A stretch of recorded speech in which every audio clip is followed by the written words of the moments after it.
So, hi, I'm Michele Bell with Counselor Magazine and ASI Media, and I am here with my very dear and very old friend, John Lynch, my American friend from Jersey, a Jersey boy who moved to Poland many, many years ago and owns a company, is the CEO of a company, Lynka, which I've always described as, it's so funny, I've always described it as the Vantage of Europe, and lo and behold, earlier this year, John sold his company to Vantage, Ira Neiman's company.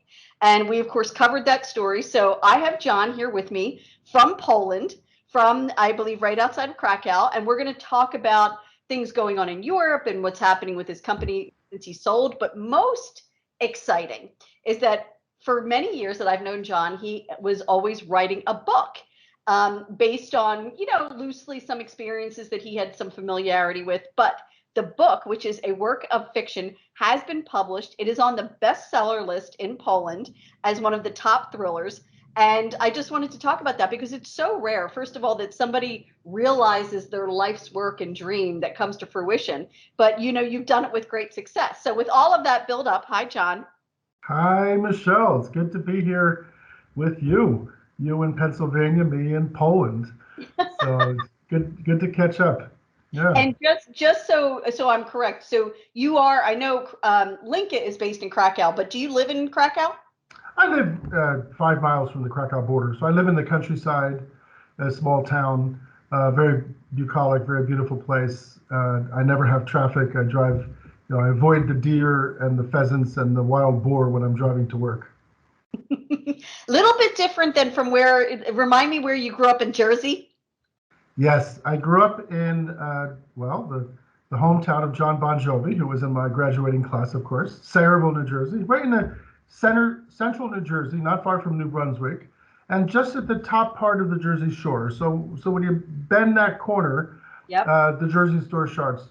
So I grew up in a kind of middle class town in central Jersey, close to the beach, one of your favorite places in New Jersey, and not far from New York City. So New York, I mean, if you count Staten Island as New York, was about 11 miles from where I grew up. So it was really like across the river, you were in New York. That's great. And John, when I think of you, you are such an example of a true entrepreneur. I mean, you kind of bootstrapped your way up, and you share with me many times, your mom was a waitress in a diner, I believe, and you put yourself through college and you got your MBA Wharton in Philly. Was it Wharton? Yeah. Wharton and Philly. Wharton in Philly. And then you decided, of all places, to go to Poland, which was very not the Poland of now, very different because, it was still under, the communist regime. And I think the communism had just fallen. So can you take us back there? I believe, was it 30 years ago, 35? Yeah, it was exactly 30 years this year. So this year I celebrated my 30-year anniversary in Poland. So I was, coasting through life. I went to Lehigh up in Bethlehem, Pennsylvania. I was an engineer. My first job was almost down the street from the ASI in Hatboro. So I was living in Willow Grove, working for Procter and Gamble in Hatboro. Then I decided to go for an MBA in Philadelphia at Wharton, and then I took a job in New York City. So I was like on the fast path in America. And then 1989 came along, the fall of the Berlin Wall, the Polish Solidarity movement, our favorite Lech Wałęsa, and the top business schools in the country decided to send kind of young American business people off to Eastern Europe to help get capitalism started. And I went over there as something like a Peace Corps volunteer, except it was called the MBA Corps. So we went over to just work with entrepreneurs, teach them marketing, finance, and we were supposed to come back after a year. And 29 years later, I'm still there. And what was Poland like at that time, John? I mean, having just come out from being under the thumb of communism, what was that like? I mean, it was, people ask sometimes if it was like scary. Parts of it were, but I got there 8 months after Lech Wałęsa was elected president. It was really the very beginning of the changes. So stores were starting to get some goods. There were still shortages. It was very, very poor country. Everything was gray. But there was an amazing optimism because they threw off the shackles of communism and they, the good guys were victorious. So people just felt tremendous optimism that things were going to get better. So that was good. I mean, as a matter of fact, when I landed in Poland, there were still 100,000 Soviet troops in Poland, tanks and troops and KGB guys. So we were, in our training program, we were told that, if you find yourself being followed by strange characters, call this number and we'll send somebody to help, kind of thing. So there was a little nervousness. And not long after I arrived, the Soviet tanks rolled into Lithuania. When the Lithuanians and Baltic states tried to declare their independence, Soviet Union said no, no, no, and they rolled tanks in. So it was, it was a pretty tenuous time in history. Yeah, I bet. And what made you, so you went there in kind of a consultative role to help this kind of new democracy, right? And entrepreneurs in this new democracy. So you were there and you decide to start a company. So what made you decide to start an apparel decoration company then and in that place? Yeah. So the wonderful thing about the program was we worked with, true bootstrap Polish entrepreneurs, people who had, this was 1991, there were no business schools, there was no marketing, there was no word for marketing. So we were working with people who had fruit import companies, or they were doing bottled mineral water, or they were doing, kielbasi and things like that. But little 5-10 person companies, we were watching them grow from nothing, without money, without experience, without business education. These people were building businesses. So the original plan to go for 1 year and help out, and my basic plan was, it'll be a cool story to tell my grandkids someday that I was over there when the wall fell and I experienced this incredible time in history firsthand. But after the 12 months of working with the Polish entrepreneurs, I just thought, what am I going to do? Just jump back into the American rat race, my post-MBA rat race in investment banking or management consulting, when probably Eastern Europe is the most dynamic, exciting place on the planet, right? It never happened before that a communist system ended and it was converted into free market democracy. So I was right there. Every 6 months, the world was changing.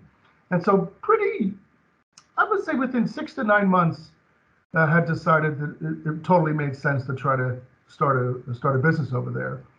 And the first thing I started doing actually was a guy, this nice banker from Connecticut who worked for Citibank probably, was hired to be the CEO of a regional bank in Poland, which was called the Polish American Bank. And you mentioned earlier, my mom, who passed away earlier this year, was a waitress in a diner. And she, of course, told every client, whoever came in, about my son, Johnny, who lives in Poland. And probably she had directed like 10 or 12 people to me and said, oh, if you go to Krakow, call my son. So I kept meeting these people, and I was being very polite because it's my mom. And finally, she called and said, hey, the other waitress, Ruth, her nephew is starting a bank in Poland and he wants to meet you. It's like, okay, Mom, I'll go meet the guy from the bank. He's probably the teller. And it turns out he was the CEO of the bank. Wow. And they needed a modern marketer to help them build the bank. And so my first job was in my company was a consultant to the Polish American Bank. And I created the marketing department for them. I did it for about 6 months under Lynka. So Lynka at first was, financial services consulting company. Gotcha. So nothing to do with apparel or decorating. Yeah, but the big thing was it paid real money. So I was able to actually save some money over there. And then we parlayed that into apparel and promotional business is about an hour south of Krakow is the nicest winter ski resort in Poland, one of the best in Central Eastern Europe. It's a place called Zakopane. And I went to Zakopane for a weekend and I saw signs that there was it's like a university Olympics. It's called Universiade.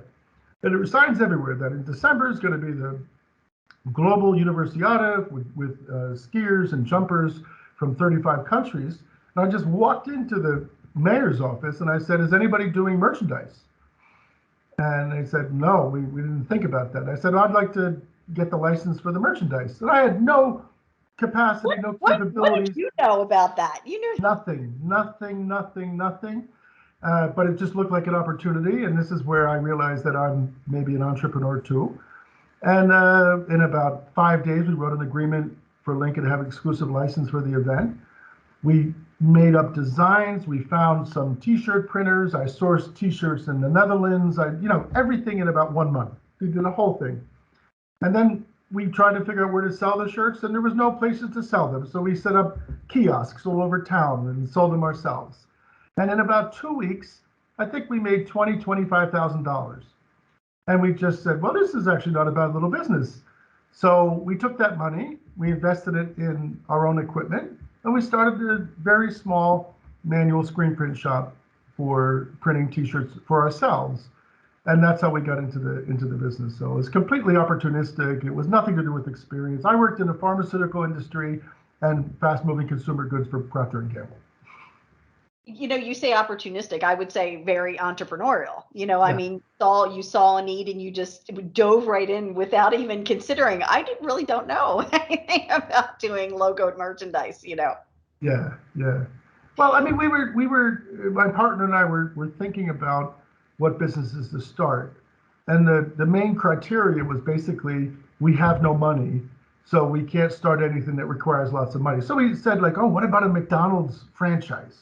So we went and looked into that. It was like $1 million deposit to do. I was okay, well, let's scratch that one.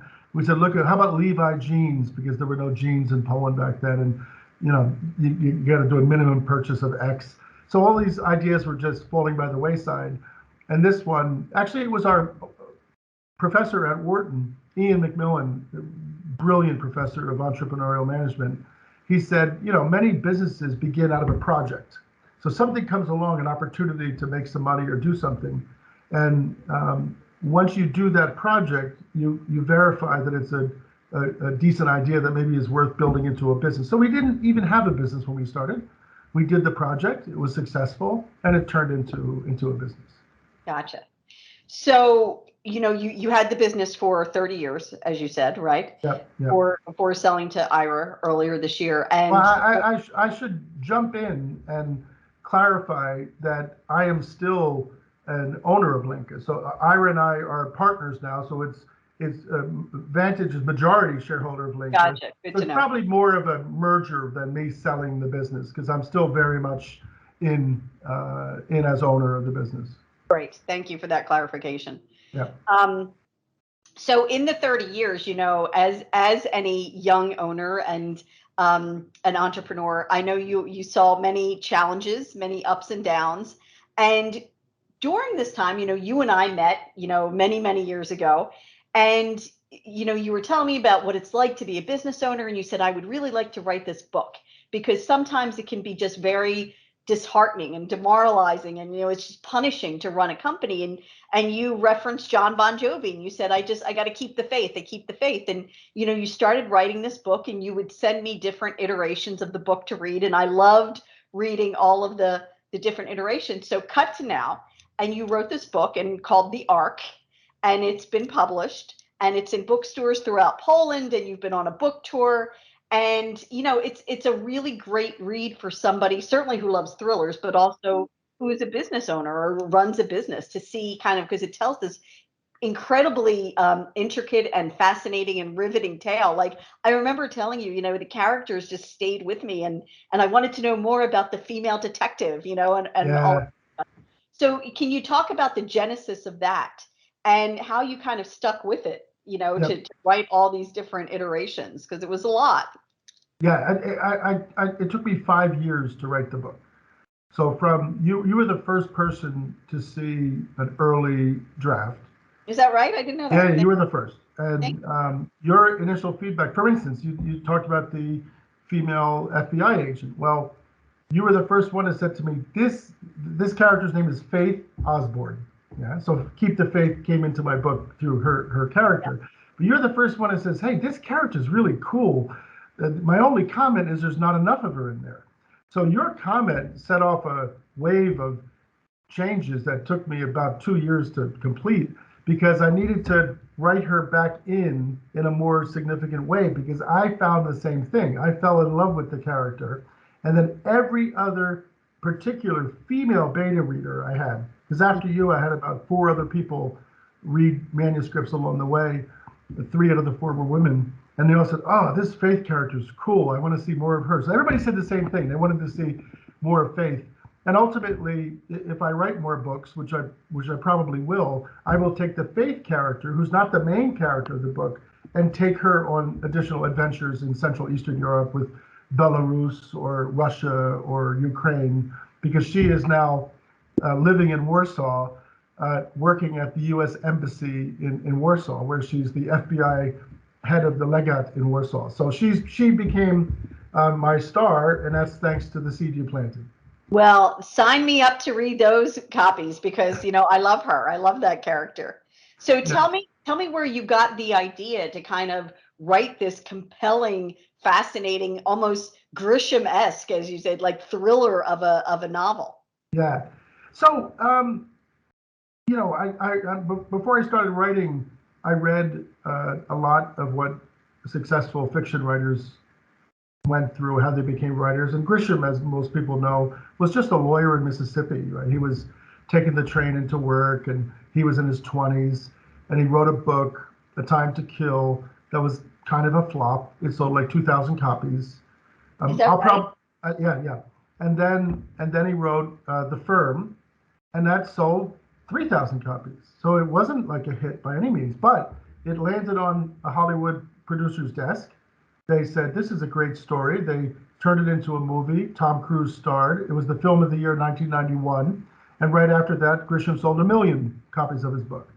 And then it launched his career. And then it was a couple of years later, he actually resigned, gave up being a lawyer, and just went full-time writing. But what I loved about Grisham, and still love about Grisham, is he's writing something that he's intimately familiar with. He doesn't have to research this stuff. He lives this stuff. So his writing is so authentic. I remember little things like lawyers are really particular about paper. And if somebody was at their desk and moved around some papers on their desk, a lawyer would know it was touched because they feel it, right? And that's the kind of stuff you only know if you're a lawyer. So I'm an entrepreneur. I know what goes through the minds of entrepreneurs. So if I was going to write anything, it was going to be about an entrepreneur. As you pointed out, I've had, as life goes on, everybody has ups and downs through life, right? Sure. People get sick, people die, they lose their businesses, all kinds of stuff happens, right? And so my life in Poland and my life in general has been going up and down. Whenever it goes down, I figure out how to garnish the strength to get back up again. But I had a business crisis happen to me that you know about, which was pretty dramatic.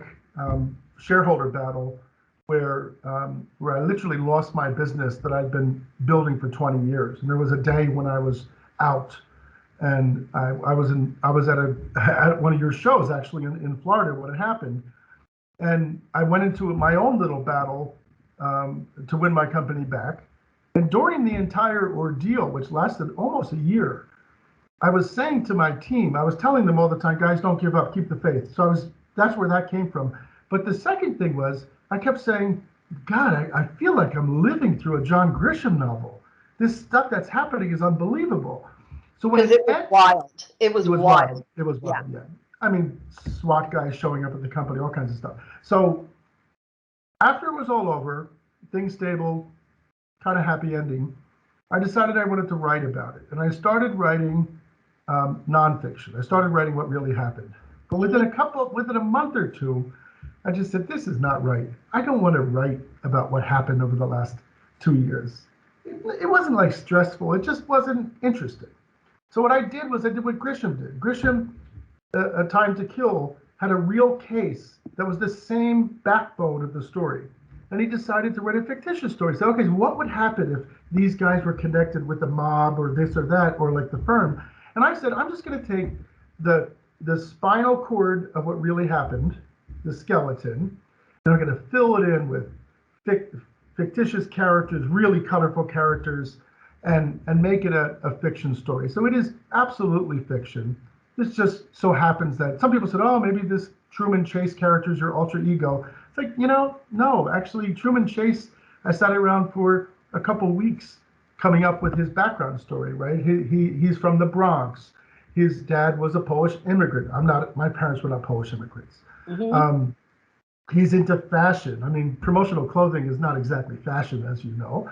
So Truman had his own story, and he had something bad happen to him like me. So the things I learned from different authors that I like, because I'd say three authors influenced me.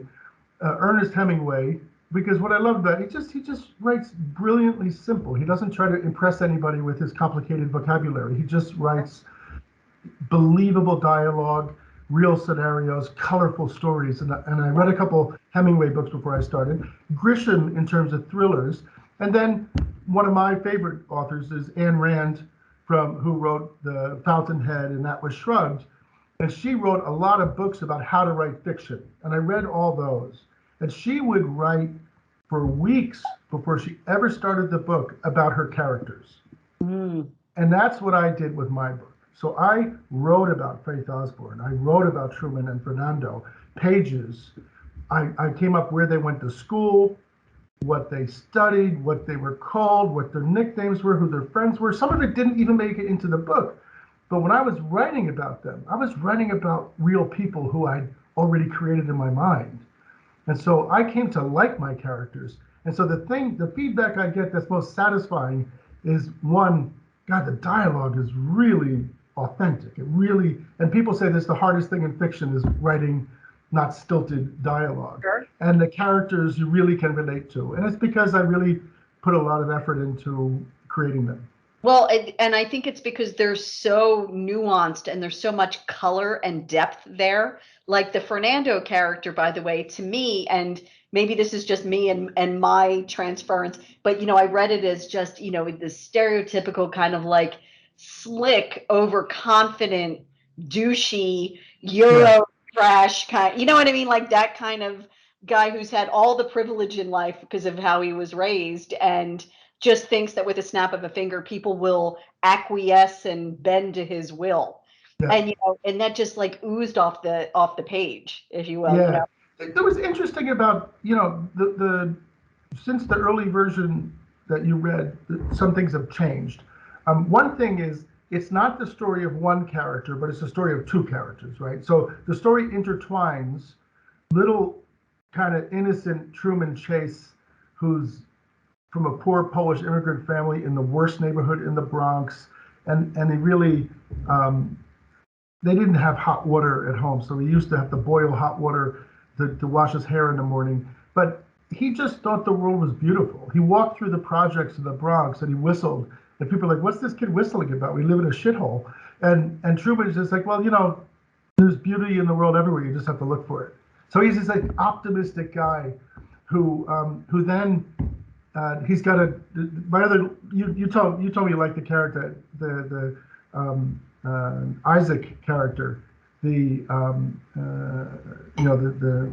tailor, the old Jewish tailor from the Bronx who the mentor. Said he gestures like the Pope and talks like the rabbi.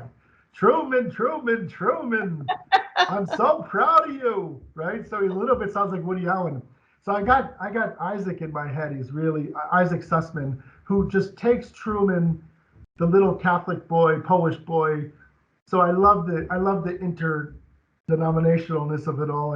And Truman's kind of a doubting Thomas. He's not really sure about God. He doesn't know if his attitudes are because of his genes or because of God. So there's a little bit of that in there. But Truman goes off to study fashion in Philadelphia at Drexel, and he gets the offer of his life with Ralph Lauren in New York City, his idol. Isaac taught him that Calvin Klein studied business. He didn't study fashion; he studied business. He said, "Truman, you could be a good fashion designer, but you got to study business." And he's got this. He's ready to start his big career in New York City with Ralph Lauren. And his dad comes to him and says, "Truman, I need you to drop your career and move to Poland to help my brother." And he was imbued with the values from his dad. Stanislav or Stashek Chizh, and he says, "Well, family first, Dad. I'll go. I'll do it." So he drops his life to help his family, which is a very Polish Yeah. thing to do. Yeah, and then his adventure begins. He goes to Poland for 1 year to try to help his uncle. He's hoping to come back to Ralph Lauren, and then life takes him in a different direction. And then the second half is the Fernando Tomasi, who's a rich kid of parents who kind of ignored him, outsourced his upbringing. He went to very expensive prep schools. He got to go to whatever college he wanted to. And one line I wrote, he went to University of Massachusetts, Amherst, UMass Amherst, and it said, in the left-leaning school, many students wanted to join the Peace Corps or help the world in other ways.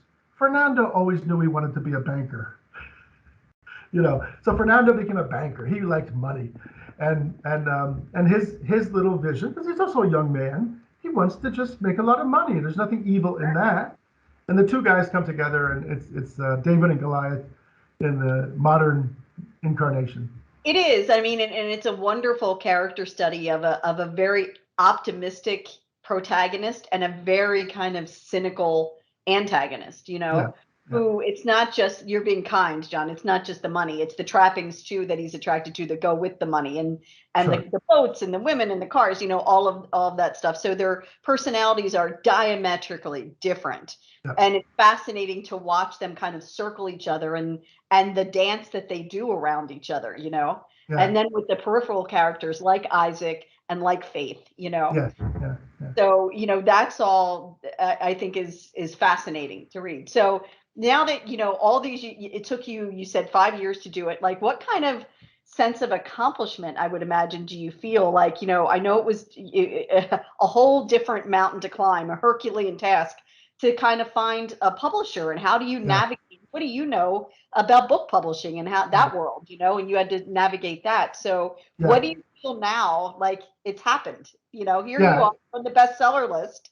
Well, it's a great feeling of accomplishment. It's definitely one of the greatest things I've done in my life, and it's certainly, if not the one of the most enjoyable things I've done in my life. This was not a labor of love; it was pure love. I loved writing the book, and it's such being an entrepreneur. I've always considered to be one of the most honorable things a person could do. Right? You have an idea; it doesn't exist.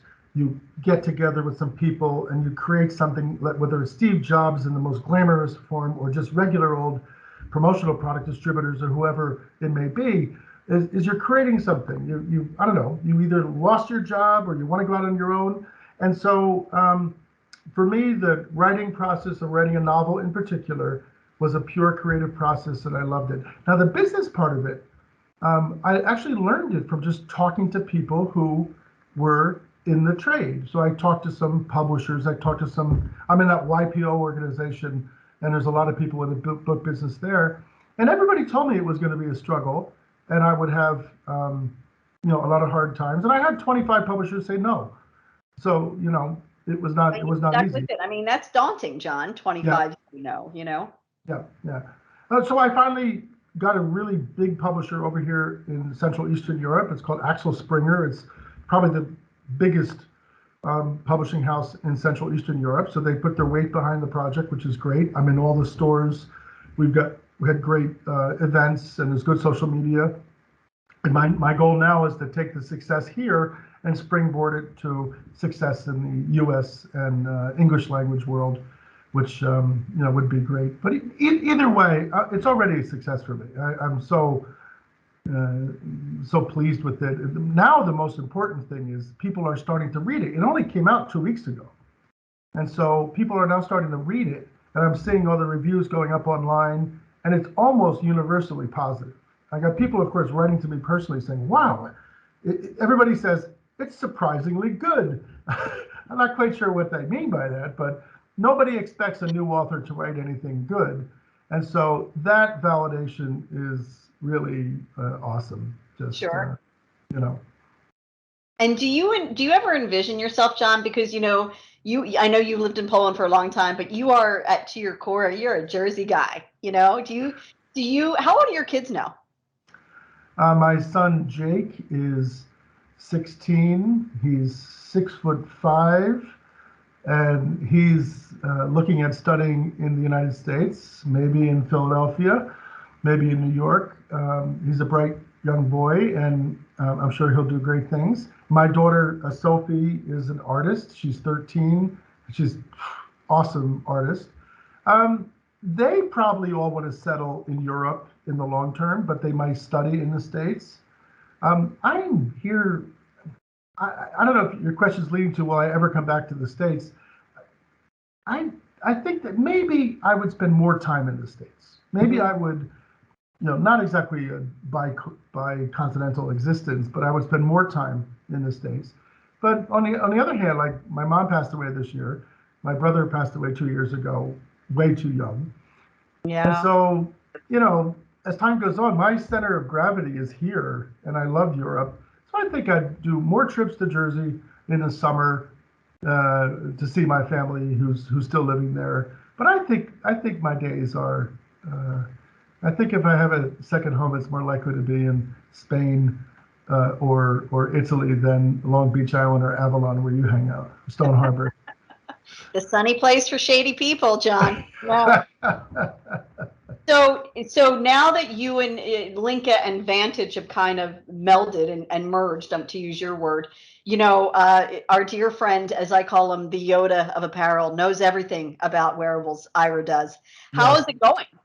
Because again, I love when you called entrepreneurs, by the way, an honorable profession. I think that's a wonderful way to look at it because, creating jobs, creating opportunities, creating, a life for people, for your employees. So you've done that all your life. So now, you're part of another entity that is reputable and respected. And, people think the world of Ira and Vantage and Rob Watson and his whole team over there. And, what is that like for you? Much different experience than what happened to you in Poland, obviously, with the book. But so how has it been so far? And I know it hasn't been that long. It's been fantastic. First of all, I have always had shareholders at Lynka. I co-founded it back in 1992 when I was a 50% shareholder. We brought in an angel investor after a couple of years. We had a private equity investor in the 90s. So I rarely owned more than 25% of Lynka. But I was the founder, co-founder, and ran the thing as president, CEO forever. So people associated me as the face of Lynka. But I've always had partners, always.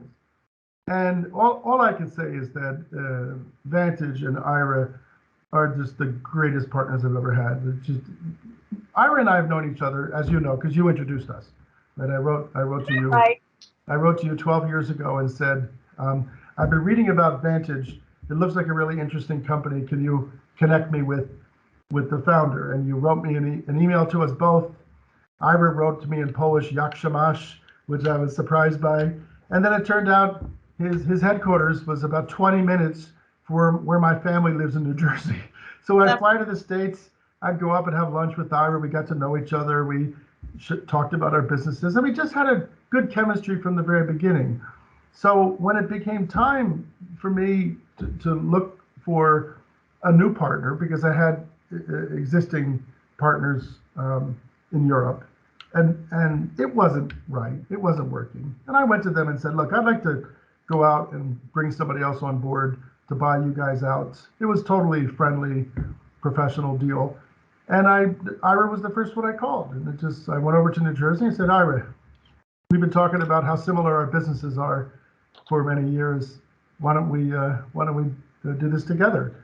And I could have financed and bought the whole thing myself, but at this stage I felt Lynka didn't have its own brand. Lynka is good at certain things. It turns out Lynka and Vantage are kind of perfect fit because we're good at different things. Mm-hmm. So there's a lot of 1 + 1 = 3. And Vantage has a wonderful range of clothing of their own, which is something we don't have, and it's really difficult to build from scratch. So all of the planets aligned. It really looked. We were going to close the deal in February of 2020 until a little pandemic came along, and it killed the deal. It stopped. It looked like it was all going to just die. And then, 8, 9 months later, the world came back. We picked up the phone and said, let's give it a try again, and we got it done. And now Ira and I have a every Sunday, his morning, my afternoon powwow on Zoom, and we just shoot the crap and talk about what's going on with the businesses. We're learning a lot from them. Your old friend Rob, we just had a call yesterday, so it's a really good. The two cultures are so similar. We have such similar business models, and there really aren't that many others. There's big wholesalers of promotional clothing, and there's screen printers and decorators and stuff, but there are very few companies that do that whole one-stop shop thing. And in Europe, we're probably the most well-known, and Vantage is absolutely the best and biggest in North America. So putting us together, their press release said that we're probably the largest, or if not one of the largest, full-service apparel suppliers in the world now. So that's pretty exciting. It is, John. Yeah. And how's the promotional atmosphere right now in Europe? In the U.S., we just released our Q3 data, and compared to last year, the industry North American promo is up 18%. Of course, when you compare it to 19, down 12. So Yeah. so it's interesting. The demand is there. What's stopping it? What's impeding that? Of course, is the supply chain issues and staffing issues. So I'm curious what Europe looks like right now for promo. It's almost exactly the same. Every week, Ira and I talk about this. And every single anecdote that one of us has, the other one says, oh, yeah, it's exactly the same here. Supply chain problems, nobody has product, can't get people. We could be selling 20% more if we could staff our factories fully. We were talking about this even before the Q4 came along, and we were just sharing ideas of how we're keeping the machines all running given the labor force problems. And we've been having a, knock on wood, just unbelievable Q4. We're shattering records. We have a shot of getting to the 219 level this year. Good for you. Was not a part of our plan at all. So so this is good. I hope next year is just more of the same. Really hard to understand exactly what's going on. This is another one of these unprecedented things, right? First, it was COVID itself, where in April, sales dropped 80%, and we all thought we were going to die. Right. And literally revenues went to zero and stuff, like crazy stuff. And then the comeback was much better than we thought. And then this year was a big question mark. And here we are, we're going into year 3 of COVID because of all these interesting folks who think it's a scam. And I don't understand. I'm not going to get political here, but Poland is very far down the list in terms of percentage of people vaccinated. Is that right? Like 55%, and the numbers are skyrocketing again. So yeah, I believe in personal freedoms, but this is all kind of weird. And I shared with you, I typically opt to go to PSI every year, but, Germany's in the middle of a huge resurgence. So, it seems to me that, if you set aside the supply chain issues, to get the industries in Europe and certainly North America back, one of the key things is the events, right? The events in business, travel, and hospitality. And that's not quite kicking into gear yet because of the situation with the resurgences. Coming back for sure. And I think, it's interesting. I think, all shows will be down in 2022. They will for sure. For sure. But the people who go are the people who love being there, and they'll get so much out of it because, they truly just have that desire to network and see new products in person. And, so it'll be wonderful for them. It really will. They'll love it. Yeah. Well, we're all learning things as this goes, and right. And so in the beginning of it, some silly companies were saying, we don't see people going back to offices ever. We're going to let people work from home for the rest of our history. And I thought, how could say that after 3 months? We have no idea what's going on.